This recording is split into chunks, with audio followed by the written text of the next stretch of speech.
نحمده ونصلي على رسوله الكريم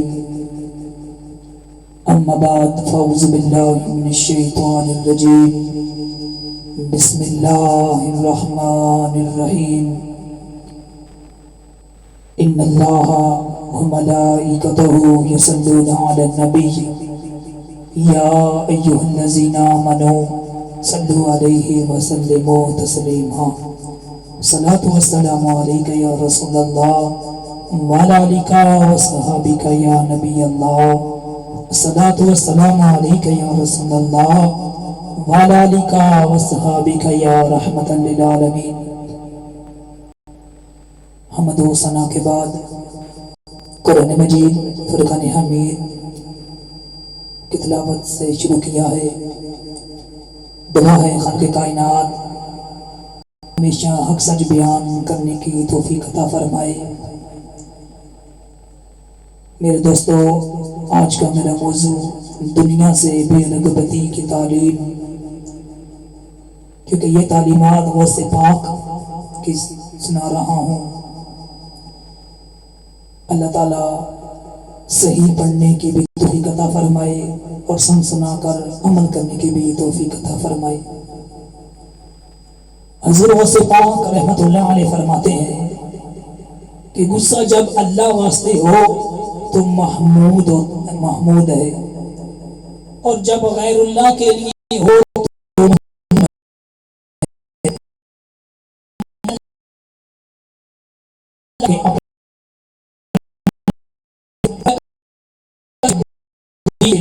نہ کہ اپنے نفس کی مدد کے لیے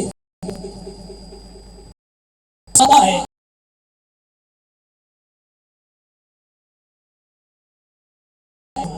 جیسا کہ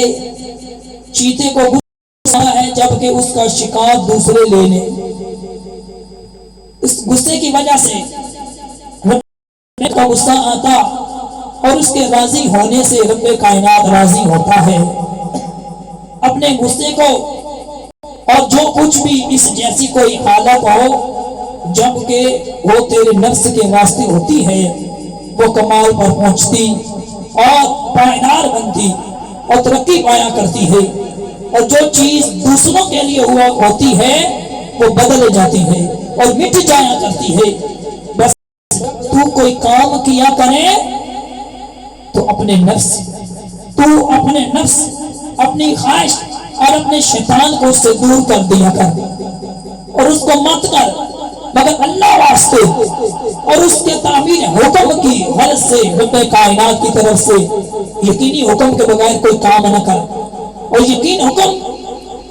حکم یا شریعت کے واسطے ہو یا تیرے قلب پر شریعت کے موافق حق تعالیٰ کے الہام فرمانے سے ہو۔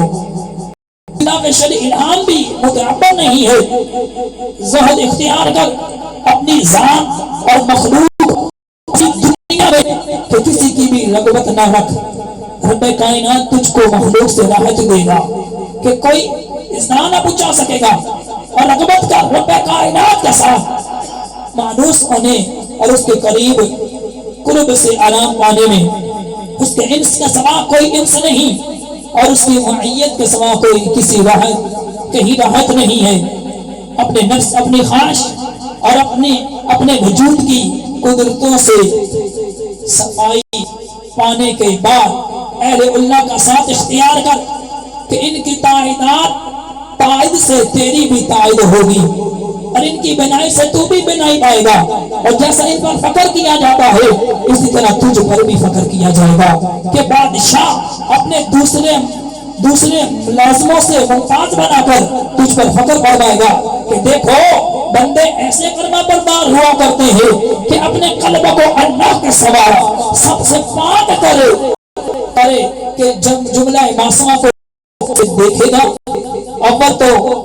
اس کو دیکھے گا، اس کے بعد اس کے افعال کو دیکھے گا جو اس کے مخلوق سے جاری ہو رہے ہیں۔ جس طرح ظاہری نجاست کے ساتھ بادشاہوں کے حضور میں جانے کی اجازت نہیں، اسی طرح اپنے باطن کی نجاست کے ساتھ شہنشاہ یعنی رب کائنات کے سامنے نہیں جا سکتا۔ تو قلب ریز مٹکا ہے، وہ تجھے لے کر کیا کرے گا؟ جو جو کچھ تیرے اندر ہے اس کو الٹ دے اور دھو کر صاف کر، اس کے بعد بادشاہوں کے دربار میں داخل ہوگا۔ تیرے قلب میں مخلوق کا خوف، انہی سے آرزو اور دنیا مافیا کی محبت بھری ہوئی ہے، اور یہ سب قلب کی نجاستیں ہیں جن کو پھینک کر آب شریعت سے قلب کو دھونا چاہیے کہ جب تک تیرا نفس مر نہ جائے اور اس کا جنازہ تیرے صدق کے دروازے نعش پر اٹھایا نہ جائے، یعنی نفسانیت معدوم اور سچی نہایت پیدا نہ ہو جائے، اس وقت تک واعظ بننا جائز نہیں ہے کہ اس سے نفس بھولے گا۔ البتہ نفس کے مر جانے کے وقت کچھ پرواہ نہیں کہ تو مخلوق اور متوجہ ہو، لیکن جب تک تیرے نزدیک مخلوق کا کچھ وجود ہے اور تیری ان پر نظر جاتی ہے کہ عذاب سزا کہ یہ لوگ مالک ہیں، تو اپنا ہاتھ ان کی طرف ہرگز نہ بڑھا تاکہ وہ اس کو پہنچا دے۔ واعظ بننے سے بچ یہاں تک کہ تجھ کو اس کے قرب کی مدہوشی حاصل ہو جائے، بس تجھ کو پوری بے خبری ہو کہ لوگوں کی طرف سے اور ان کے تیرے ہاتھ کو چومنے اور اس کے بخشش اور انکار اور تعریف اور مذمت کی طرف سے جب توبہ صحیح ہو جاتی ہے تو ایمان بھی صحیح اور زیادہ ہو جاتا ہے۔ اہل سنت میں بعض اماموں کے نزدیک ایمان کم اور زیادہ ہوا کرتا ہے کہ طاقت کی وجہ سے زیادہ ہوتا ہے اور معصیت کی وجہ سے کم، تو یہ عوام کے حق میں ہے۔ اب رہے حواس سو ان کے ایمان کی زیادتی ان کے دلوں سے مخلوق کے نکل جانے سے ہوتی ہے، اور کمی مخلوق کے دلوں میں گھسنے سے زیادتی ہوتی ہے۔ رب کائنات کے ساتھ دل ٹھہرانے سے اور کمی ہوتی ہے، غیر اللہ کے ساتھ دل ٹھہرانے سے اور اپنے پروردگار پر ہی توکل کرتے، اسی پر اعتماد رکھتے، اسی کے سہارے جیتے، اسی سے ڈرتے، اسی کی طرف رجوع کرتے، اسی کو ایمانہ سمجھتے اور اسی پر بھروسہ رکھتے، بس کسی اور کا شریک نہیں سمجھتے، بس کسی کو اس کا شریک نہیں سمجھتے، اور اسی پر آزمائے جاتے ہیں کہ کسی قسم کے نفع نقصان میں کسی دوسرے پر نظر جاتی ہے یا نہیں۔ ان کی توحید ان کے دلوں میں ہے اور مخلوق کے ساتھ مدرات ان کے ظاہر میں ہے۔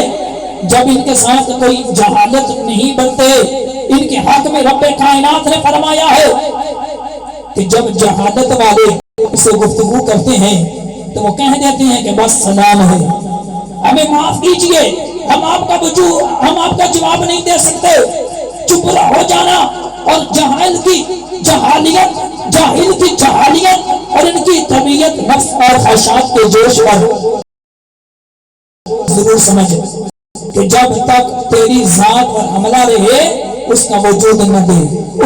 جب تک تیری ذات پر حملہ رہے اس کا جواب نہ دے۔ البتہ جس وقت رب کائنات کی کسی معصیت کے مرتکب ہو تو اس وقت چپ رہنا نہ چاہیے کہ یہ حرام ہے۔ اس وقت کلام عبادت کلام نہ کرنا معصیت بن جاتا ہے۔ جب تم نیک کام کے حکم اور گناہ کی ممانعت پر قادر ہو تو اس میں کوتاہی مت کر، کیونکہ وہ خیر خواہ دروازہ ہے جو تیرے سامنے کھول دیا گیا ہے، بس اس کے اندر داخل ہونے میں جلدی کر۔ حضرت عیسیٰ علیہ السلام جنگل کی گھاس پات کھایا کرتے تھے، صحرا بھی تالابوں کا پانی پیا کرتے، پہاڑوں اور دریاؤں میں رہا کرتے، اور جب نیند آتی تو کسی پتھر کا اپنی کلائی کا ٹکا بنا کر پڑے رہتے تھے۔